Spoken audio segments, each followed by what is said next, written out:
Hi there, students. Dour, an adjective. Dourly, an adverb. Well, firstly, we need to look at the pronunciation of this. I've always pronounced this word dour, but there are lots of people who pronounce this dour. So, like tour, for example, tour, door. But I say dour, like in our, but both pronunciations are acceptable. I think the dour pronunciation is becoming more popular at the moment, but be careful with these. Okay, I find dour quite a difficult word to pin down exactly. So it means stern, serious, harsh, Spartan. The monks lived a very dour life. Hard, serious and difficult, with no extras. We can also use dour to mean obstinate, uncompromising, unyielding, refusing to give up. He had a dour determination to finish the race despite his injuries. Come hell or high water, he was going to finish. He was not going to stop or give up. And then dour, gloomy, sullen, depressing, downbeat. A dour industrial landscape. The view of a dour frozen desert. He was a person with a very dour character, very gloomy and sullen. So stern and serious, yeah? There's a very serious person. They don't laugh much.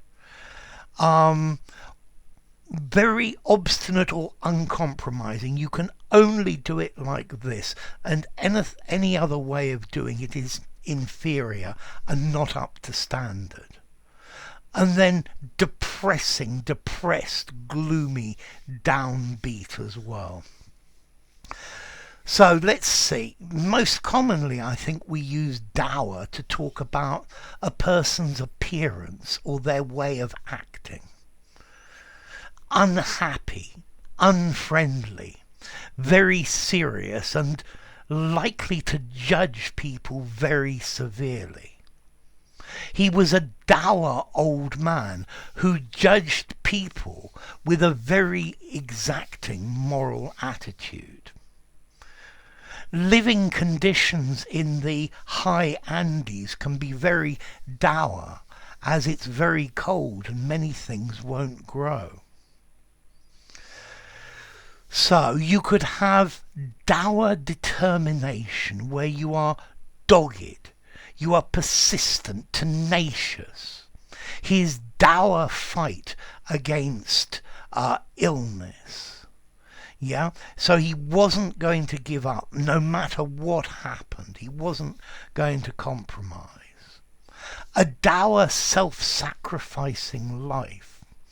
Uninviting, formidable, maybe a bit frightening. So my grandfather was very dour and taciturn. A dour frown, a dour scowl. Yeah? Okay, so sullen, brooding, bad-tempered, in a bad mood, angry. It makes me think about a dour 1950s Soviet apartment block. So stern, severe, serious, it's a mixture of all these different words together.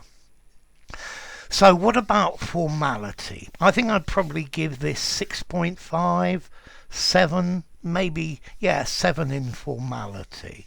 It sounds very literary or poetic. Good for something, good for an essay, good for something, a piece of poetry, good for something semi-formal or very formal. I think informally I'd probably just say serious. And then the origin comes from Latin, and this will probably help you as well. It comes from durus, meaning hard, stern, or serious. So this hard idea comes again. So remember, dour or dour. I say dour. And this isn't an English-American thing. There are English people who say it in the other way, and there are American people who say it in the other way. So it can go both ways. So if you enjoyed the video, give it a rating, subscribe to my channel, and I'll see you soon. Bye for now. Dour or dour?